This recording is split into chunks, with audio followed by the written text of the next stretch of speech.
안녕하세요. 오늘은 신시 배달국의 정치 관제에 대해서 잠깐 이야기를 나누겠습니다.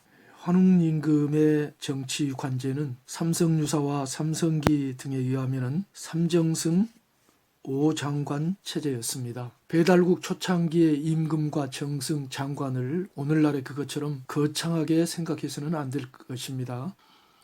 초기 환웅임금은 3,000명의 대가족을 거느린 족장에 불과했죠. 나중에 다른 부족인 웅족과 통혼하면서 백성의 수는 급격히 늘어났던 것으로 추정됩니다. 정승과 장관도 역시 초기에는 한 작은 부족 안에서의 쥐기였을 것입니다. 삼정승을 풍백, 우사, 운사라고 하는데요.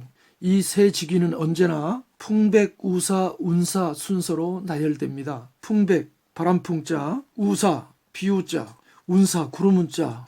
왜 하필 바람과 비와 구름인가? 고대인들은 바람을 신의 기운, 즉 신의 영의 작용으로 이해했습니다. 이런 사상은 동방 히브리인들의 언어 루아흐, 그리고 서방 헬라인들의 언어 푸뉴마 관련 어법에서 동시에 등장합니다. 루아흐는 숨, 바람, 영이라는 뜻이고요. 헬라어 푸뉴마도 역시 숨, 바람, 영이라는 다양한 의미로 사용됩니다. 우리 민족도 역시 마찬가지였을 것으로 추정됩니다. 바람은 신의 숨결이다. 신의 숨결, 그로 인한 것이고 신의 기운의 작용이라고 생각이 되었던 것입니다. 물론 서기 전에 이미 헬라인들은 대기의 존재를 다 알고 있었지만요. 따라서 신시 배달국의 풍백은 신교의 제천과 신교의 제천, 하나님께 제사 지내는 것, 하늘에 제사 지내는 것, 백성의 신앙, 하나님 신앙, 그리고 윤리, 풍속을 총괄하는 최고 수상이었을 것으로 추정됩니다. 풍백, 이 바람은 신의 작용이기 때문에 우리가 이렇게 생각할 수 있는 거죠. 그리고 여기 신교 얘기가 나와서 다시 한번 이야기하는데요. 신교는 고대 우리 결의 전통의 하나님 신앙입니다. 하나님 신앙.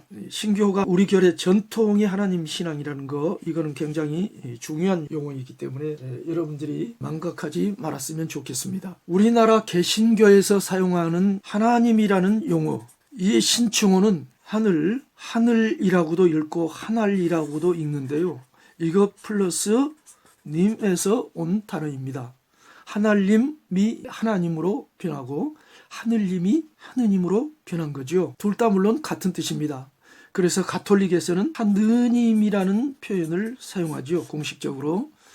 필자는 주로 우리 조상들의 신칭호에 관해서 이 강의에서 하나님이라는 용어를 사용했습니다. 우리 민족도 지방에 따라서 옛날부터 하나님이라고 발음하는 지방이 있었고 또 하느님이라고 발음하는 지방이 있었습니다. 그리고 이 신교라는 용어는 단기고사의 한문본에 등장하는 용어입니다. 부계자의 규원사화, 1675년에 나온 규원사화에서는 이신설교, 신으로 가르침을 베풀다, 이신설교라는 용어를 사용하고 있고요.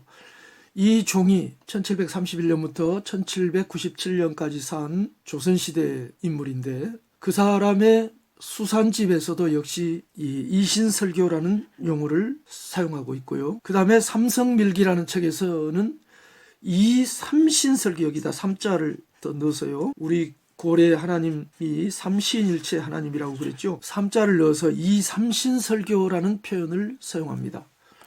나도 이 신교라는 용어를 채택했습니다. 신교. 이는 신에 관한 가르침 혹은 신의 가르침, 나아가서 신에 의한 가르침 등의 의미를 내포하고 있다고 생각됩니다. 이 신교는 소도에서 제천 행사를 거행했으므로 소도교라고도 불리고 또 선교라고도 불립니다. 특별히 채치원의 글에서라든가 신라 화랑도에서 이런 이야기가 나오는데요. 신교에 대해서는 이 정도 얘기하도록 하고요. 그 다음에 이 우사는 비우자인데 비와 관련된 사안, 즉 물관리, 관계, 농토에 물을 대는 것, 그 다음에 농사, 식수 공급 등을 지휘하는 정승이었던 것으로 생각이 됩니다. 그리고 운사는 하늘의 기상 관측과 일기예보, 천문 관측과 나라의 중대사를 예측한다든가 또 역법을 제정한다든가 이런 일을 맡았을 것입니다. 김종서 박사도 그의 책 신시당군 조선사 연구에서 이와 유사한 견해를 피력했습니다. 특별히 이 운사가 구루문자를 써서 이 운사가 천문 기상 관측과 관련되어 있다는 사실을, 그는 고려시대와 조선시대 초기에 천문 기상대 이름이 서운관이었다, 구루문자를 써서 서운관이었다라는 사실로 방증을 하고 있습니다. 요컨대 풍백은 나라의 윤리와 정신세계, 우사는 나라의 물질세계, 그 다음에 운사는 나라의 미래세계, 그러니까 천문, 기상관측 등을 포함한 미래세계를 담당했던 것입니다. 이렇게 우리가 분석해 볼 때 풍백, 우사, 운사라는 명칭의 지혜로움에 우리는 감탄하게 됩니다. 상고인들은 오늘날 일부의 현대인들이 상상하는 것처럼 그렇게 멍청한 인간들이 아니었습니다. 상고인들은 대단히 지혜로운 분들이었습니다. 자, 그런데 우사와 운사는 스승사자를 써서 표현했지만은 유독 풍백만은 백자, 사자가 아닌 우두머리 백자를 사용해서 풍백이라고 했습니다. 이거는 이 셋 가운데서 풍백이 가장 중요한 쥐라는 일종의 암시라고 생각됩니다. 그리고 이 세 쥐기를 나열할 때도 언제나 풍백을 맨 앞에 앞세워서 풍백, 우사, 운사의 순서로 나열했습니다. 다시 말해서 나라의 정신세계, 즉 신앙과 윤리와 도덕을 국민의 삶 가운데 가장 중요한 것으로 간주한 신시 배달국의 통치 이념이 여기서 드러납니다. 그런데 오늘날은 어떻습니까? 오늘날 이 윤리와 정신세계, 이거를 나라의 통치에서 가장 중요하게 생각합니까? 오늘날 자유민주주의 국가에서는 그보다는 경제, 국민을 배불리 만들고 따스하게 만드는, 이 배부르고 등 따숩게 만드는 경제를 가장 중요시하는 것이 아닌가, 이런 생각을 해보는데요. 사실상 그 나라의 흥망성쇠를 좌지우지하는 것은 경제가 아니라 이 정신세계입니다. 정신세계, 윤리세계. 윤리적으로 타락하고 정신적으로 타락해서 서로 싸우다가 나라가 망하는 거지, 가난해서 망하는 게 결코 아니거든요. 이 삼정승은 또한 하나님이 삼신일체로 존재해야 한다는 차원에서 빌려온 관료제도입니다. 삼신일체의 존재 양식을 본따서 세 사람의 정승을 둔 거죠. 삼정승 아래 이 5 장관이 존재했습니다. 마가는 말마자를 써서 이 마가는 임금을 보좌해서 어명을 수행하고 그 다음에 충간실시, 충성스럽게 간하는, 조언하는 그런 역할을 담당하고, 그리고 문서를 담당하면서 나아가서는 재정 출납까지 관장하는 그런 직위였던 것 같습니다. 초창기에는 나라의 규모가 크지 않았기 때문에 이것으로도 담당이 가능했을 것으로 보입니다. 그리고 우가는 소우자를 써서 농업과 국토를 주관했습니다. 그리고 구가는 개의 구자인데요, 사법을 관장했고요. 저가는 돼지 저자인데 국민보건과 복지를 담당했습니다. 그리고 양가, 양양자를 써서 양가는 하늘의 제사 지내는 제천과 윤리를 맡았습니다. 그래서 마가를 일명 주명이라고 합니다. 주명, 목숨 명자 혹은 명령한다고 할 때 명자, 임금의 명령을 담당한다 해서 주명이라고 하는데, 김종서 박사는 이를 목숨 명자로 해석해서 백성의 목숨을 지키는 관리, 즉 국방과 치안장관으로 보았습니다. 자, 우가는 주곡이라고도 하는데요, 곡식을 주관하는 사람이다. 우가는 소우자, 소우는 농사 짓는 데 사용되는 가축이었잖아요. 그래서 우가라고 했고, 구가는 개구자, 주형, 형벌을 담당하는 장관입니다. 저가는 주병, 그러니까 국민의 건강과 보건을 담당하는 거죠. 양가는 주선악으로도 불렸는데 선과 악을 담당한다. 그러니까 국민의 윤리와 하늘의 제천을 맡은 그런 관리였습니다. 이들 말고도 대표적인 직위로 신지라는 직책이 후대 당군 조선까지 이어졌는데요. 처음에는 마가가 신지를 겸했던 것으로 생각이 됩니다. 신지는 이 기록지자가 보여주듯이 일종의 문헌과 문서, 역사, 기록 이런 것들을 담당한 관리였던 것 같습니다. 그럼 장관직은 왜 엉뚱하게 가축 이름인가? 너무 원시적이지 않은가? 당시에는 초기 부족국가 시대로서 아직 관료체제가 발달하지 않은 때이죠. 처음에 백성에게 친근한 가축 이름을 관직명으로 선정한 것은 오히려 의미심장하고 시의 적절한 일이었다고 생각이 됩니다. 후대 관료제도가 발달했을 때도 이 초기 관습은 그대로 이어집니다. 우리나라만 이런 게 아니에요. 중국의 초창기 삼왕오제 시대에도 중요 관직 이름은 새 그리고 동물 이름으로 등장합니다. 이거는 뭐 역사의 상식이니까 누누이 이야기할 필요가 없겠죠. 말은 임금이 타는 동물이죠. 그래서 임금 보좌역을 마가로 정한 것은 당연하죠. 소는 논밭을 가는데 이용되므로 소를 국토 및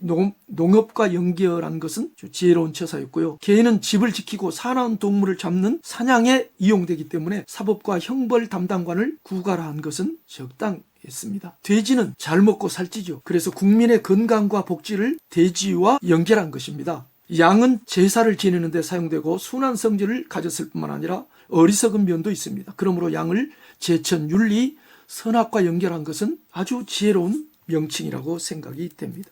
그럼 군사는 누가 담당했는가? 당시는 국민 개병제 시대이죠. 국민 모두가 전쟁에 나갈 수 있는 군인이 되는 거죠. 노약자와 어린이, 부녀자를 제외한 성인은 모두 군사지요. 그리고 군사의 지휘관은 별도로 두었을 것으로 생각이 됩니다. 끝으로 한 가지만 더 보태겠습니다. 앞에서 삼정승은 하나님이 삼신일체로 존재한다는 차원에서 빌려온 관료제도라고 얘기했는데요. 다시 말해서 삼신일체의 존재 양식을 본따서 삼신을 본따서 세 사람의 정승을 두었다고 했는데요. 여기서 한 가지 더 알 수 있는 사실은 삼정승의 명칭에 포함된, 그러니까 풍백, 우사, 운사에 포함된 바람, 비, 구름은 모두 하늘에서 일어나는 현상이죠. 그런데 하늘에서 일어나는 이 현상이 땅에 막대한 영향을 미칩니다. 바람, 비, 구름 마찬가지입니다. 삼신일체를 본딴 관제의 명칭을 하늘의 바람, 비, 구름 등으로 정한 데는 앞에서 말한 그런 깊은 의미 외에도 하늘의 것들, 바람, 비, 구름, 이 하늘이 다시 말해서 삼신일체의 하늘님이, 하나님이 지상의 인간 삶에 어떤 영향을 미치는가에 대한 당대인들의 심오한 이해와 지혜가 잠재해 있었습니다. 단순히 눈에 보이는 것, 그냥 쉬운 것, 바람, 비, 구름 이렇게 정한 것 같지만 사실은 그게 아니고 하늘에 있는 것들, 바람, 비, 구름, 이것이 신이라는 뜻은 아닙니다. 바람, 비, 구름이 이 땅에 막대한 영향을 미치듯이 농사나 기후에 막대한 영향을 미치듯이 삼신일체 하나님이 지상의 인간 삶에 깊은 영향을 미친다는 사실, 거기에 대한 이해가 깃들어 있다는 것입니다. 아울러서 삼정승 또한 풍백, 우사, 운사 역시 나라의 기둥 같은 존재로서 백성들의 삶에 막대한 영향을 미치는 매우 중요한 관료라는 의미가 이 명칭 바람, 비, 구름, 풍백, 우사, 운사 안에 내포되어 있는 것입니다. 감사합니다.